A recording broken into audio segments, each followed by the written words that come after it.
રાજકોટ લોકસભા બેઠકના ભાજપના ઉમેદવાર રૂપાલાએ ક્ષત્રિય સમાજ અંગે કરેલા નિવેદન બાદ ભારે રોષ ફાટી નીકળ્યો છે।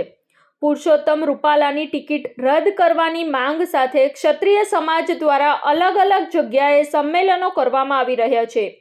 ભાજપ દ્વારા લોકસભા ચૂંટણી માટેના ફોર્મ ભરવાની તારીખ જાહેર થઈ ચૂકી છે।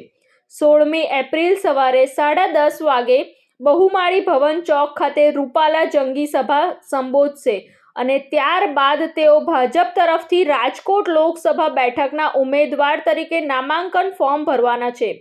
રાજકોટ લોકસભા બેઠક પરના ભાજપના ઉમેદવાર પુરુષોત્તમ રૂપાલા ક્ષત્રિય સમાજ અંગે કરેલા વિવાદાસ્પદ નિવેદનને પગલે ભારે રોષ જોવા મળ્યો છે।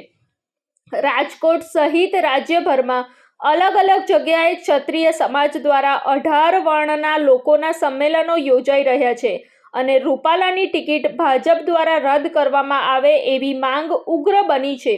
રૂપાલાનું લોકસભા ચૂંટણી માટેનું ફોર્મ ભરવાની તારીખ જાહેર કરવામાં આવી, જેમાં સભામાં મોટી સંખ્યામાં ભાજપના કાર્યકર્તાઓ સહિતના એકત્ર થશે।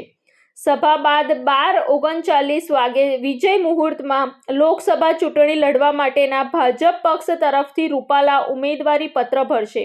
આગામી તારીખ 16 સવારે 10:30 વાગે રૂપાલા સાહેબ જ્યારે ફોર્મ ભરવા જાય ત્યારે અહીંયા જંગી જાહેર સભા જેવું કરવામાં આવેલ છે। એના ભાગરૂપે અત્યારે લાઇટ માઇક મંડપની જે સૂચનાઓને જે તૈયારી કરાવી એ તૈયારીના ભાગરૂપે અત્યારે અહીંયા બતાવવા આવ્યા છે। સરદારના પુત્રે બહુમાળી ભવન ચોકમાં અત્યારે ફોર્મ ભરવાનું છે 16 તારીખે, એ અત્યારે તૈયારી ચાલી રહી છે। રિપોર્ટ ભરત ભરડવા સાથે સંજીવ રાજપૂત, TV9 ગુજરાત, રાજકોટ। જોતા રહો TV9 ગુજરાત, નિર્ભય, નિષ્પક્ષ, નિરંતર।